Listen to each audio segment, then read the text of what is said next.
What's up? What's up? What's up, everybody? So check it out. Uh, Dada 5000 and Kimbo Slice just had that fight, however you want to call it. And I'm looking at all these comments talking about, man, this was the worst fight in the world. Oh, this is the worst MMA fight in the world. Worst display of martial arts, this and that. And my question is, what were you expecting to see from these two guys? They're not martial art practitioners in the purest sense of the word. These dudes is fighters. They're sluggers. That's what they do. They get in the ring and they brawl and they fight. You know, the fight didn't take the complexion that everybody thought it was going to take. But to me, it was what it was. You get in there, you expect to see these dudes throw bombs, and that's what they did. They threw bombs. They threw bombs. They didn't run from each other. It wasn't a running high fest.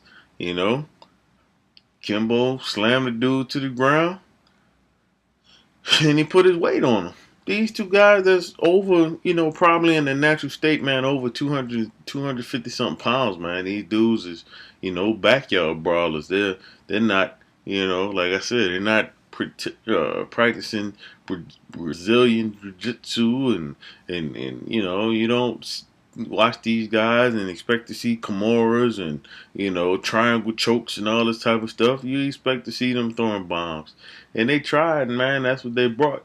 And I find it, I don't want to say funny because, when you see this, man, look, if you see the headline, my headline is Kimbo Slice uh, literally almost beats Dada 5000 to death.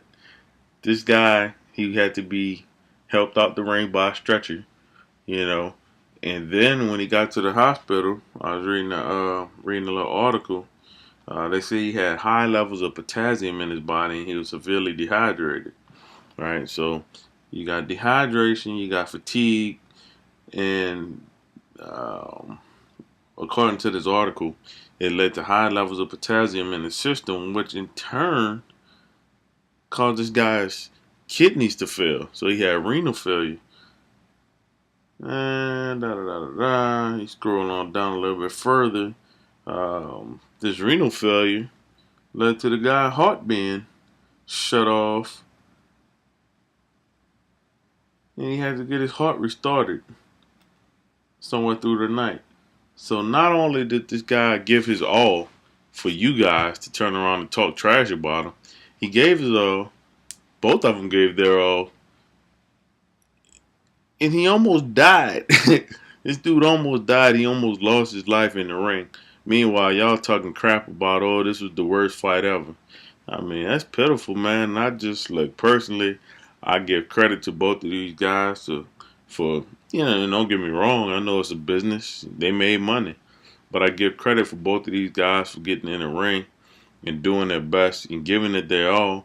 And I mean, hell, it's so easy. It's so easy. We're in the age of internet warriors. It's so easy for everybody to say, oh, oh, this was lame and that was whack and this one ain't fight good and that one ain't fight good. Are you getting in the ring? If you're a fighter, that's one thing. You got room to talk crap and all that other good stuff. But if you ain't never got in the ring, if you ain't never laced up no gloves, if you're not sitting there, going at it for 2-3 minutes at a time and really feeling what it's like to get exhausted like that and, swinging and, trying to get somebody who's over 200 pounds off of you, you need to just be quiet on that, man. That's my opinion, at least. That's how I feel. But, I feel like, look, these dudes, they brought it. They did the best that they could do. And they provided entertainment for you guys to watch. If 2 seconds into the fight, somebody would have got caught with an uppercut or a haymaker and went down, then everybody would have been, ooh, oh man, they did their thing. But it didn't take that complexion. These guys went into it, they gassed out, and you saw what you saw. You saw what you saw. And if you look, everybody talking about, the phantom punch that knocked guy out. But he got caught with like an uppercut. He got hit with another punch, and then he went down.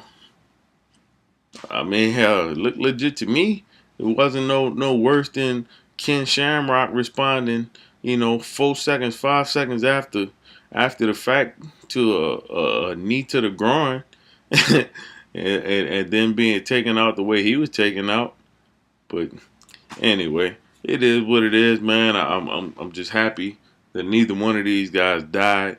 I hope that one way or the other, excuse me, excuse me. I hope that one way or the other they can patch up the differences and make amends and keep it moving. Cause I I just hate to see brothers beefing. Period. We all in the struggle. We all trying to get it, and to have petty differences about, oh, you left the hood, to me is kind of silly. I agree with Kimbo from the standpoint of, you do your best to get out the hood. You do your best to to to to elevate your level. You know what I'm saying? You try to move from the areas where it's always killing and dope dealing and people hanging out on every corner, to get to a point where you could have your children feeling safe at night, and you feeling safe, and your wife feeling safe, and everybody feeling secure. I mean, that's a good goal to have, and I don't personally, I don't see nothing wrong with that. Should you give back? Hell yeah, you should give back. You should always give back. But should you feel ashamed because you've been able to elevate your level of living? Nah, I don't think you should. I don't think you should. That's the American dream. You rise up, and you overcome. So anyway, that's been my 2 cents on the matter. Like I said, I hope, what's his name, DeFear. I think that's how you call his name, DeFear Harris, better known as Dada 5000. I hope he has a speedy recovery.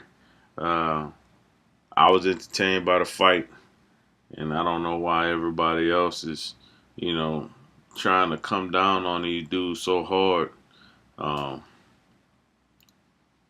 they they did what you expected to see. These two big brothers fighting. They're gonna get tired. You know what I'm saying? It's like going to a track meet, to watch the 400-meter dash with two cats who 250 pounds, and you expecting them to go run under 50 seconds. That just ain't gonna happen. That's not reality, and that ain't realistic. But to watch them race could still be something that's very entertaining. But anyway, that's off on a tangent. I'm a track and field guy, in case you didn't know. So that's why I throw that analogy out there. But y'all be good. Keep watching, keep subscribing, keep liking, and all that other good stuff. Y'all be straight. Peace.